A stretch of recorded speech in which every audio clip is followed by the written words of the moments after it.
जीत ले हम सारी दुनिया। बीच हमें आज बोने दो, रोज उसे थोड़ा बढ़ने दो। छू लेंगे आकाश हम, मन के विचार हकीकत बने। सिद्धि फल से आनंद देंगे, कोशिश कर बढ़े, सोच बुलंद करे।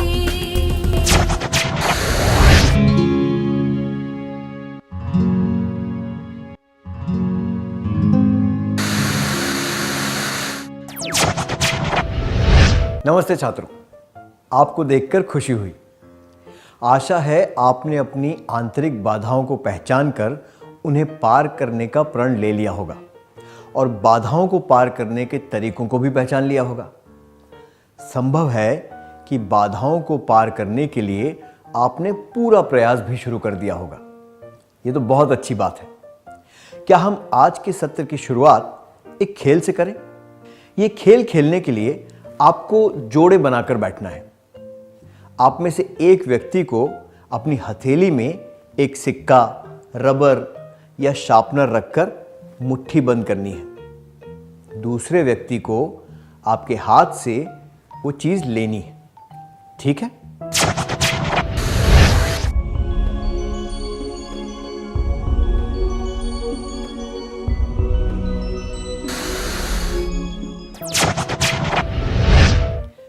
क्या आप दूसरे व्यक्ति के हाथ से वो चीज ले पाए? आप में से कुछ लोग वो चीज ले पाए और कुछ लोग नहीं ले पाए, है ना? क्यों नहीं? आप बड़ी सरलता से उस व्यक्ति को अपनी मुट्ठी खोलने के लिए कह सकते थे और उसके हाथ से वो चीज ले सकते थे। खेल का नियम यह था कि आपको वो चीज लेनी है। ऐसा कोई नियम नहीं था कि आपको वो चीज बलपूर्वक लेनी है। नियम में हमने ये भी नहीं कहा था कि आप वो चीज मांग नहीं सकते। ये कितना आसान था, है ना? कभी कभी हम कुछ काल्पनिक बाधाएं बना लेते हैं, जबकि वास्तव में कोई बाधा होती ही नहीं। हम जिन बाधाओं को बड़ी सरलता से पार कर सकते हैं, वहां हम लड़खड़ा जाते हैं। उदाहरण के लिए, हम अपने शरीर, कद, रंग इत्यादि को बाधा मानते हैं और इस वजह से खुद को हीन समझते हैं। इससे हम निराश हो जाते हैं। इसी तरह हम ये गलत धारणा बना लेते हैं कि हमारे आसपास के लोग हमारा विरोध करेंगे। हम सकारात्मक सोच के साथ उनसे बात नहीं कर पाते। इस वजह से हम खुद को अयोग्य समझते हैं। अब इस चित्र को देखिए। पत्ते पर किसी कीड़े के अंडे दिखाए गए हैं। अंडे से इल्ली निकलती है। कुछ दिनों में वो इल्ली अपने चारों तरफ एक कोवा या कवच बना लेती है। जब वो कोवे को तोड़कर बाहर निकलती है, तब वो एक पंखों वाला कीड़ा बन चुकी होती है। इसी तरह हमें अपनी बाधाओं को ज्ञान, निश्चय और प्रयास से पार करना चाहिए और आगे बढ़ना चाहिए। पिछले सत्र में हमने आंतरिक बाधाओं के बारे में जाना था।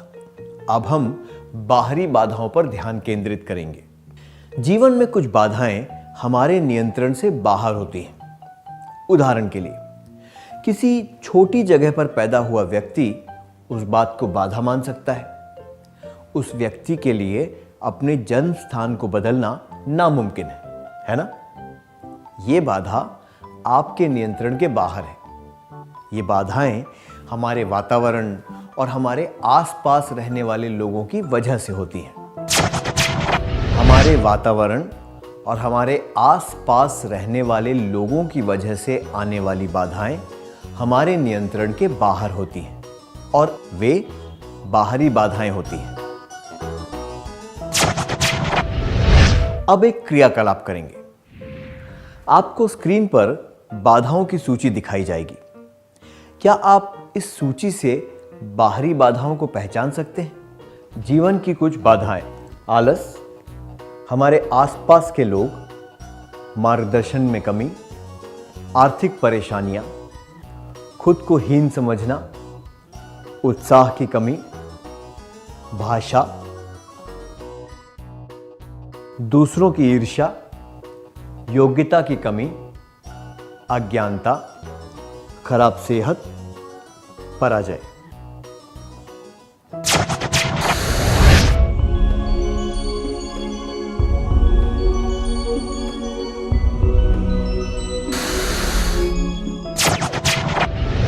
बहुत बढ़िया।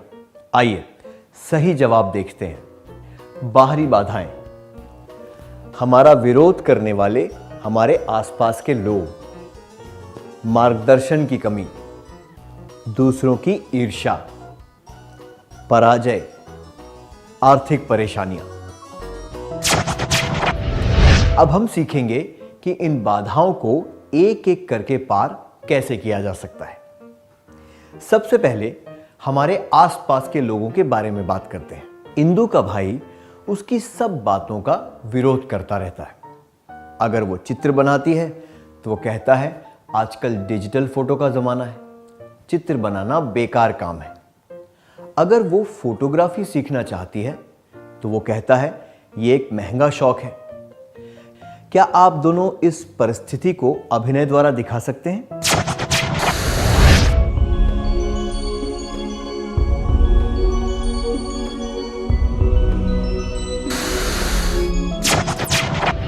धन्यवाद।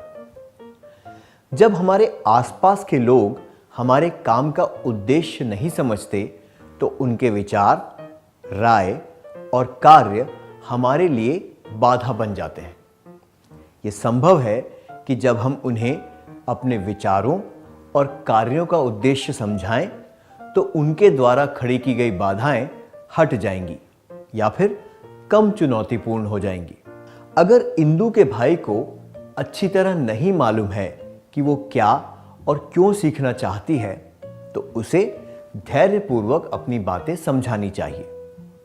हमारे आसपास के लोगों के साथ तर्क वितर्क करने से हम उनके द्वारा खड़ी की गई बाधाओं को दूर कर सकते हैं।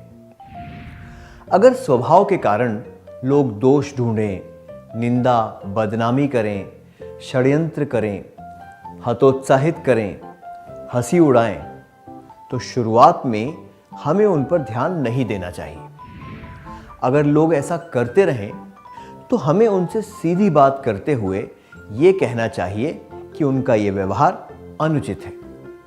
पर हमें भी ये ध्यान रखना चाहिए कि हम अपना आत्मविश्वास न गंवा दें। इन बाधाओं को पार करने का यही तरीका है। बाधाएं, दोष ढूंढना, दूसरे के काम बिगाड़ना, पीठ के पीछे बातें करना, निंदा बदनामी करना, षड्यंत्र करना, हतोत्साहित करना, हंसी उड़ाना। पार करने का तरीका, तानों पर ध्यान न देना, दृढ़ता के साथ विरोध करना। आपके आसपास के लोग आपके लिए कौन सी बाधाएं पैदा करते हैं? आप उन बाधाओं को पार करने के लिए क्या करेंगे? क्या आप इसके बारे में अपने करीबी मित्र को बताएंगे?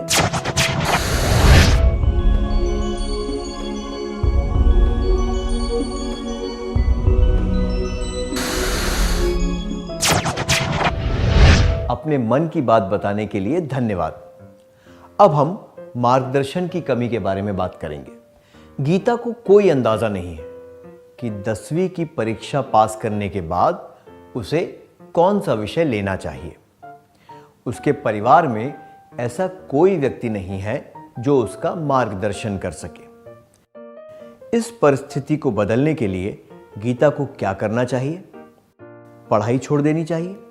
वही करना चाहिए जिसका उसे ज्ञान है, या फिर आवश्यक जानकारी जुटानी चाहिए? 1. पढ़ाई छोड़ देनी चाहिए। 2. वही करना चाहिए जिसका उसे ज्ञान है। 3. आवश्यक जानकारी जुटानी चाहिए।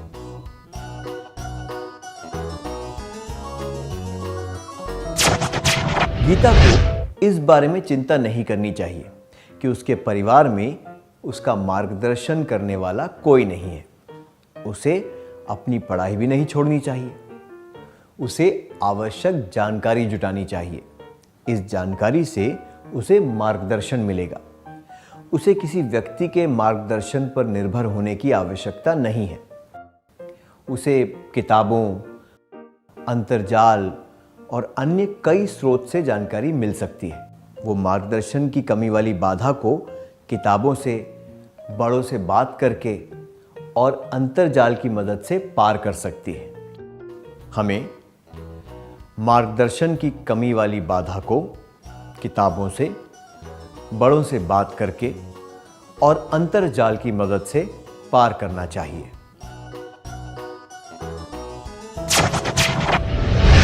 एक और क्रियाकलाप।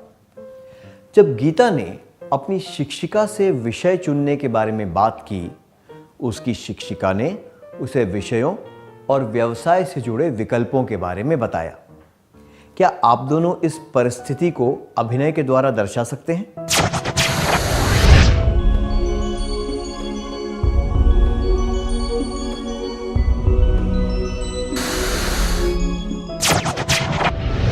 धन्यवाद।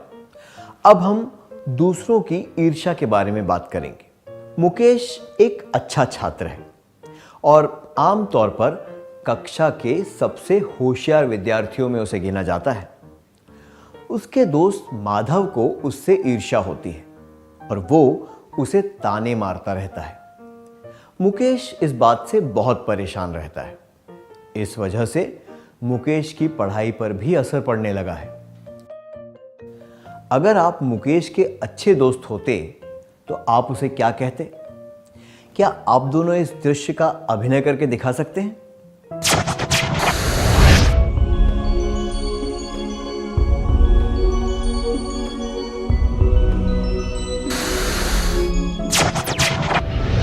धन्यवाद। दूसरों की ईर्ष्या के बारे में आप कुछ नहीं कर सकते, इसलिए उसके बारे में चिंता करने से कुछ हासिल नहीं होगा। सबसे उचित यह होगा कि आप उन बातों पर ध्यान न दें। हमें दूसरों की ईर्ष्या वाली बाधा को पार करने के लिए उनकी बातों पर ध्यान नहीं देना चाहिए। क्या किसी को आपसे कभी ईर्ष्या हुई है? आपने उस परिस्थिति का सामना कैसे किया? क्या आप इसके बारे में अपने करीबी मित्र को बताना चाहेंगे?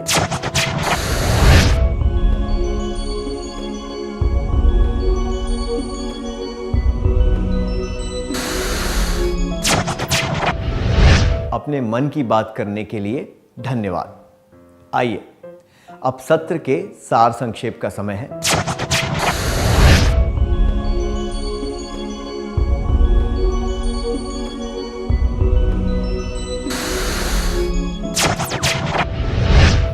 हमारे वातावरण और हमारे आसपास रहने वाले लोगों की वजह से आने वाली बाधाएं हमारे नियंत्रण के बाहर होती हैं और वे बाहरी बाधाएं होती हैं।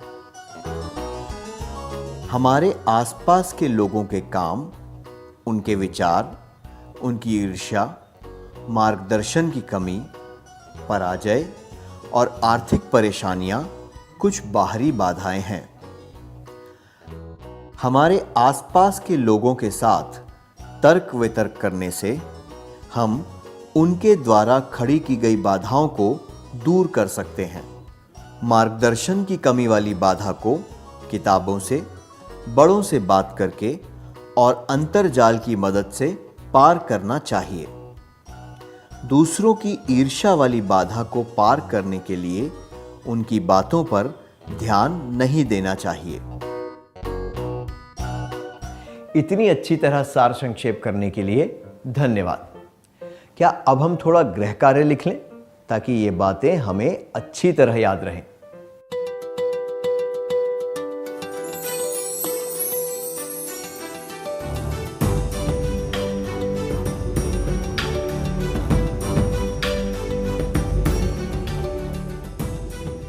प्रश्न 1। आप एक पुरातत्वविद बनना चाहते हैं, पर आपको कोई जानकारी नहीं है कि इसके लिए कौन सा विषय पढ़ना चाहिए और क्या करना चाहिए। इस बारे में आपका मार्गदर्शन करने के लिए आपके घर, स्कूल और आस पड़ोस में भी कोई नहीं है। आप क्या करेंगे? जवाब: 1. मैं पुरातत्वविद बनने का ख्याल छोड़ दूंगा या छोड़ दूंगी। 2. मैं भारतीय पुरातत्व सर्वे के सबसे नज़दीकी केंद्र से संपर्क करूंगी या करूंगा और उनके मानव संसाधन विभाग से सलाह लूंगी या सलाह लूंगा। 3. मैं सबसे नज़दीकी साइबर कैफे में जाकर इसके बारे में आवश्यक जानकारी खोजने की कोशिश करूंगी या करूंगा।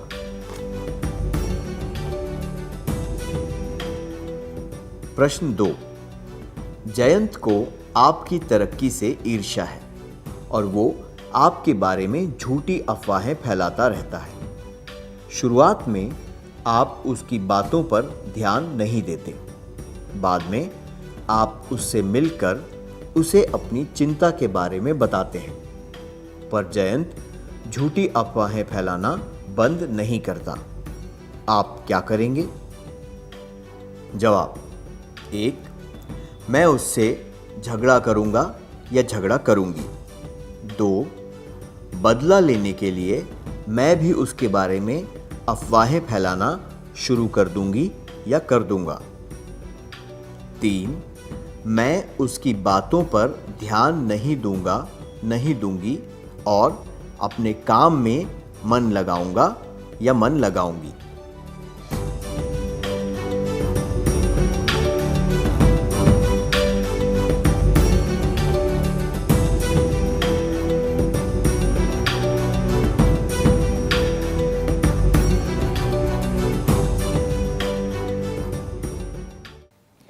क्या आप अगली बार आने से पहले ये कार्य पूरा करके लाएंगे? तब तक के लिए अलविदा।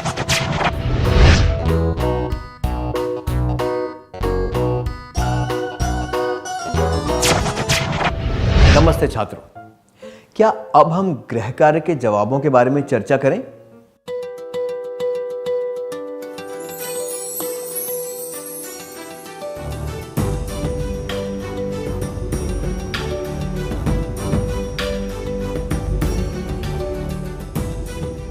प्रश्न 1. आप एक पुरातत्वविद बनना चाहते हैं, पर आपको कोई जानकारी नहीं है कि इसके लिए कौन सा विषय पढ़ना चाहिए और क्या करना चाहिए।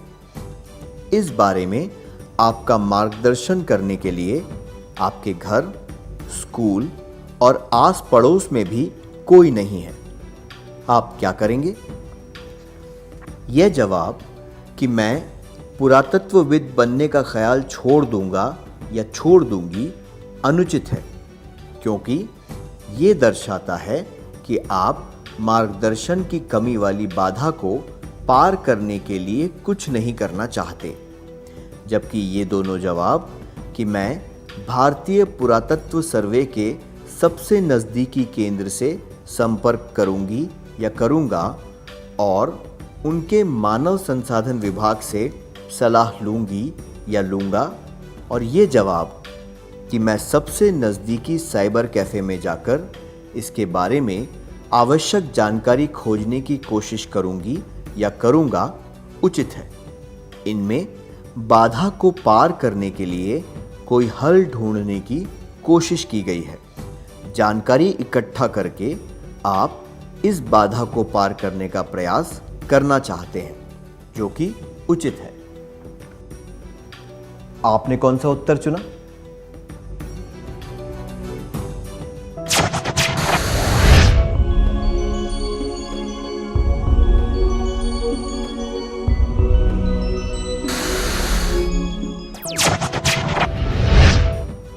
प्रश्न 2. जयंत को आपकी तरक्की से ईर्ष्या है और वो आपके बारे में झूठी अफवाहें फैलाता रहता है। शुरुआत में आप उसकी बातों पर ध्यान नहीं देते। बाद में आप उससे मिलकर उसे अपनी चिंता के बारे में बताते हैं। पर जयंत झूठी अफवाहें फैलाना बंद नहीं करता। आप क्या करेंगे? यह जवाब कि मैं उससे झगड़ा करूंगा या करूंगी और यह जवाब कि बदला लेने के लिए मैं भी उसके बारे में अफवाहें फैलाना शुरू कर दूंगी या कर दूंगा अनुचित है। ये दर्शाते हैं कि बाधा को पार करने के लिए आप समझदारी से काम नहीं ले रहे, बल्कि बचकाना व्यवहार कर रहे हैं। जबकि ये जवाब कि मैं उसकी बातों पर ध्यान नहीं दूंगी या नहीं दूंगा और अपने काम में मन लगाऊंगी या लगाऊंगा उचित है, क्योंकि ये दर्शाता है कि आप दूसरों की ईर्ष्या को पूरे आत्मविश्वास, समझदारी और गंभीर प्रयास से दूर करना चाहते हैं। आपने कौन सा उत्तर चुना?